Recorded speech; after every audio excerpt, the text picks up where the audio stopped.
Olá, olá, sejam todos bem-vindos mais uma vez. E no vídeo de hoje nós iremos continuar sobre a avaliação neuropsicológica cognitiva, falando sobre o teste de trilhas. Então vem comigo.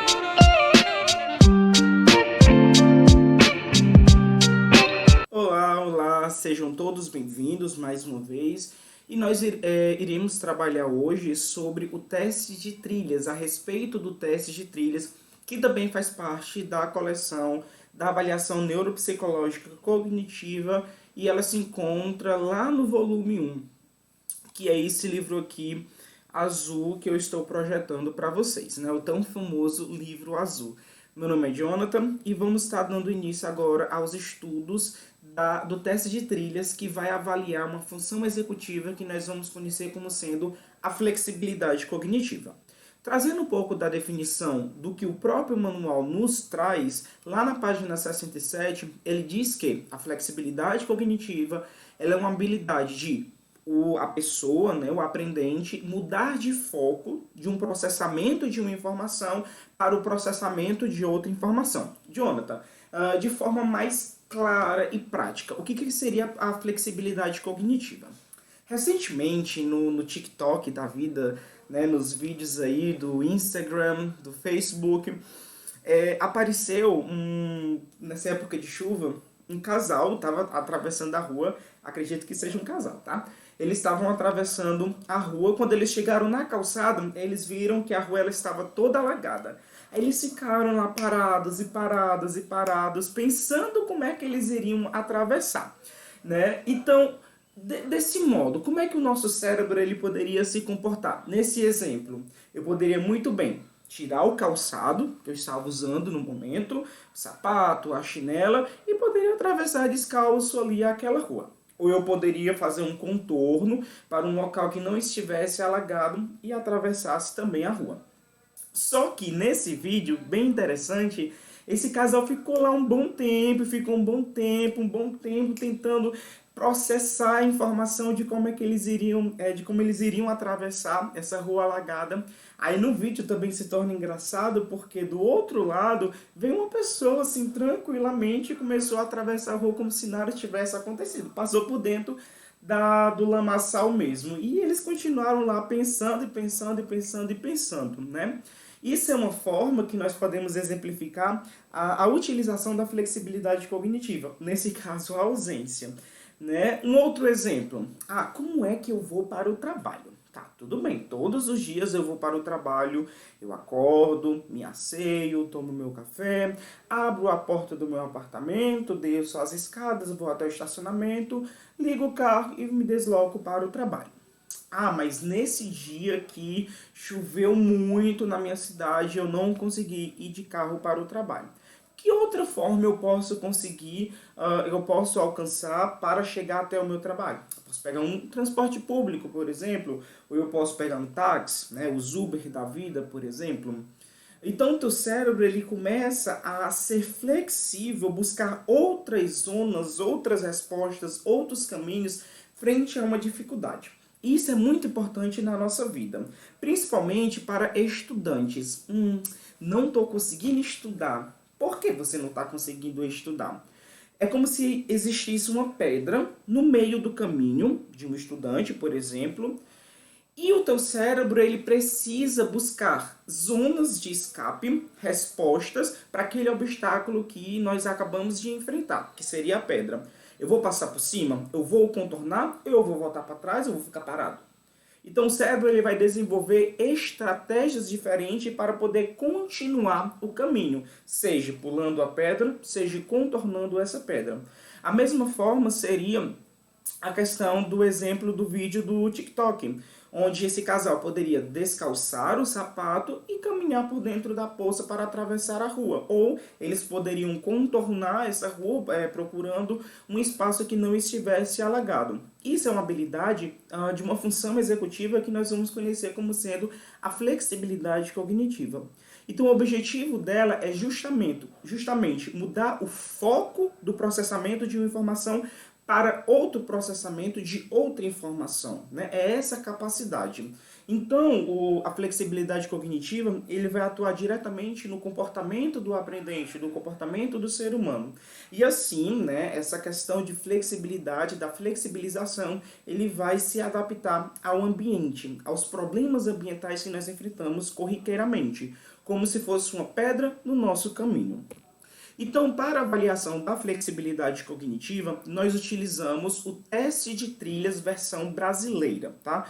É importante nós observarmos que o teste de trilha, faz parte da avaliação neuropsicológica cognitiva nesse caso aqui, mas ele é um teste restritivo aos psicólogos. Jonathan, o que é que isso quer dizer? Que apenas psicólogos eles podem utilizar esse teste. Contudo, todavia, entretanto, existe a versão brasileira que foi trazido por Montiel e Seabra, que faz parte da coleção da Menon, no qual nós podemos utilizar psicólogos, pedagogos, psicopedagogos, neuropsicólogos e outros profissionais que trabalham aí na interface entre a saúde e a educação. Só que nós precisamos referenciar que o teste de trilha que nós estamos utilizando é o teste de trilhas desenvolvido por Montiel e Seabra, ok? Pois é a versão brasileira desse teste restritivo a psicólogos. E ele é dividido em duas partes, parte A e parte B. Só que também nós temos o trilhas para pré-escolares, que nós não vamos nos debruçar agora, mas numa outra oportunidade nós iremos falar apenas do teste de trilhas para pré-escolares. Então, o teste de trilha é composto por 3 matrizes, por 3 folhas de aplicação diferente. Aqui a primeira matriz, deixa eu só pegar o meu laser, certo? Aqui a primeira matriz, aqui a segunda folha e aqui a terceira folha, tá certo? Essa folha e essa folha aqui, elas fazem parte da parte A do teste. Uma composta por números, outra composta por letras. E essa folha aqui faz parte da parte B, que é composta por letras e também por números ao mesmo tempo. Então, o teste de trilhas, para você aplicar ele, você precisaria do caderno de aplicação, que essa aqui é a capa do caderno, e você também adquire lá na Meno, no site da Meno. Eu acabei de olhar hoje, fevereiro de 2023, está no valor de R$ 252. Você adquire a licença, você recebe um PDF no seu e-mail com uma senha única e você pode imprimir quantas vezes você quiser. E esse é o manual, tá? O livro azul, que vai ter o teste, o TAC, teste de atenção por cancelamento, o TT, teste de trilhas, e também o Torre de Londres, tá? Você vai precisar de um lápis e de um cronômetro. Para a aplicação do teste, como ele é um teste psicométrico, com base psicométrica, ele requer todo um processo de estratégia para você poder aplicar. Precisa ser cronometrado pelo aplicador. Então, nós temos 1 minuto de aplicação para cada folha. Como nós temos 3 folhas, seriam 3 minutos de aplicação. Entre uma aplicação e outra, eu preciso de 1 minuto de intervalo. Então, eu faço a primeira aplicação da parte A, composta por letras, 1 minuto de descanso. Depois eu faço a aplicação da parte A também, números, 1 minuto de descanso. Depois eu finalizo com a parte B, 1 minuto de teste, que é a folha composta por letras e números. Finalizo aí o meu teste, em média de aproximadamente 6 minutos de aplicação. Como ele é um teste com base psicométrica, eu vou ter toda uma série de pontuação padrão que nós precisaremos analisar e fazer referência no análise vertical e horizontal. Para esse caso, o tempo ele precisa ser respeitado, tá ok? Assim como o TAC, o teste de trilhas ele precisa ser respeitado. Bateu 1 minuto, o teste ele é cessado, aquela folha ela é parada. 1 minuto por folha, temos 3 folhas, 3 minutos. Entre uma folha e outra, 1 minuto de descanso, tá? Não podemos esquecer essa informação. Então, não existe folha de treino, aqui como nós temos lá no TAC, existe uma folha de instrução. A cada folha de aplicação, nós temos uma folha de instrução. Então, 3 folhas de aplicação, 3 folhas de instrução.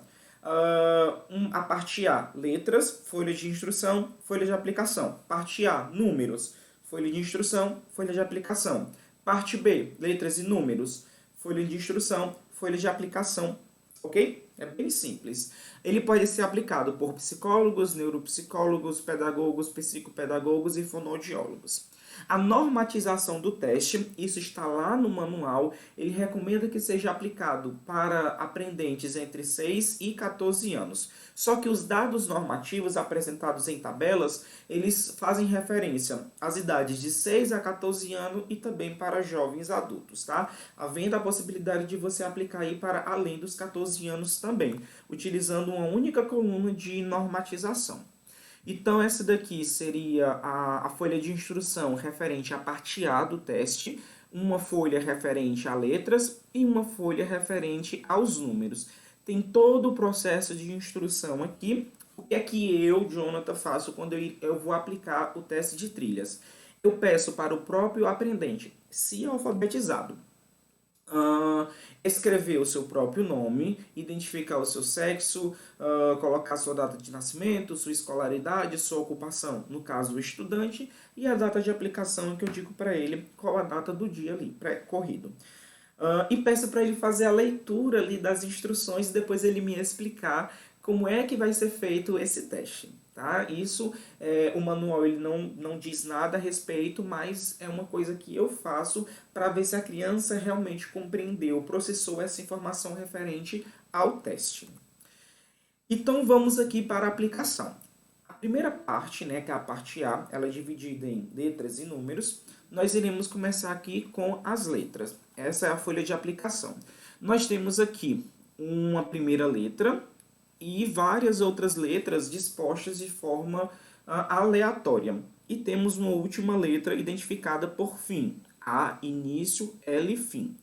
Qual é a atividade aqui do teste de trilhas? Qual é o objetivo dessa tarefa? É você ligar em ordem alfabética todas as letras. Primeiro nós começamos com A. Deixa eu pegar aqui a minha caneta. Certo. Começamos aqui com A, depois eu vou para o B. Depois do B, qual é a próxima letra? C. Depois do C, D. Depois do D, E. Depois do E, F. Depois do F, G. Depois do G, H. Depois I. Depois o J. Depois o K. E finalizamos com o L. Recomendações. Quando a criança estiver fazendo o teste, não pode tirar o lápis de cima da folha. Então a criança vai colocar o lápis e aqui ela vai começar a riscar. A, B, depois C. Não pode fazer isso aqui, ó. Começou, risquei do A para o B. Depois eu vou vir aqui, tirei o lápis, aí vou do B para o C. Tiro o lápis, aí vejo, depois do C para o D. Não, isso não pode, tá ok? Então, essa matriz, né, essa folha, ela é composta por 12 letras, de A a L. Jonathan, o manual está falando lá que é de A a M, só que ele coloca uma observaçãozinha, isso anterior à reforma ortográfica. De A a M, antes da reforma ortográfica, nós não tínhamos o K, tá ok? Então, de A a L, incluindo o K nesse caso. Contabilizando, nós temos 12 letras dispostas aleatoriamente e a intenção do teste é você ligar em ordem alfabética em um intervalo de 1 minuto. Antes de iniciar o teste, como ele é um teste quantitativo, eu também gosto de fazer uma análise qualitativa. Como é que eu faço essa análise qualitativa? Anterior à aplicação do teste, eu peço para a criança me dissertar, me falar sobre, em ordem alfabética todas as letras do alfabeto. Então ela vai começar A, B, C, D, E, X, Y, Z. Tá? Então eu peço para a criança ela me dizer todas as letras do alfabeto em ordem. Próxima parte, ainda da parte A, é a folha de números. Da mesma forma que nós fazemos com as letras, nós faremos com os números, tá? Nós iremos, em ordem crescente, do maior para o menor, ligar os números. Desculpa, do menor para o maior, crescente. Então, 1, 2, depois do 2 para o 3, do 3 para o 4, do 4 para o 5, do 5 para o 6, do 6 para o 7, do 7 para o 8, do 8 para o 9, do 9 para o 10, do 10 para o 11, do 11 para o 12, tá? Mesma forma de aplicação lá das letras. Os passarinhos aqui deram para cantar agora. São 12 números dispostos aleatoriamente de 1 a 12 e nós iremos pedir para a criança marcar, ligar os números em forma crescente, do menor para o maior, do 1 até o número 12, ok? Da mesma forma que eu faço uma análise quantitativa, eu também faço uma análise qualitativa. Nesse caso, como é que eu posso fazer uma análise qualitativa aqui? Eu peço para a criança me falar em ordem crescente os números de 1 a 20, de 0 a 20. Então, eu preciso saber se ela tem domínio da sequência alfabética e se ela tem domínio também da sequência numérica. Finalizamos o teste com a parte B. A parte B, tá vendo que ela é bem mais complexa? Aqui nós precisamos também fazer todo esse processo de ligação, só que agora existe uma ordem para ser ligada. Essa ordem é, eu vou começar a primeira letra do alfabeto com o primeiro número da sequência numérica. Depois eu vou para a segunda letra do alfabeto e eu vou para a segunda letra, segundo número da sequência numérica. Qual é a primeira letra do alfabeto? A. Qual é o primeiro número da sequência numérica? 1. Qual é a segunda letra do alfabeto? B. Qual é o segundo número da sequência numérica? 2. Qual é a terceira letra? C. Qual é o terceiro número? 3. Quarta letra? D. Quarto número? 4. E assim vai. É um pouco mais complexo, tá? Mas essa seria a ordem. Primeira letra, depois número, seguindo a ordem alfabética e a ordem crescente dos números. Então essa é a aplicação do do teste de trilhas, que podem ser aplicados para aprendentes entre 6 e 14 anos e também para jovens adultos. Resumindo, são 3 folhas, as 3 folhas precisam ser aplicadas, onde a parte A é composta por uma folha para letras, uma folha para números, e a parte B ela é composta por uma folha compondo-se com letras e números.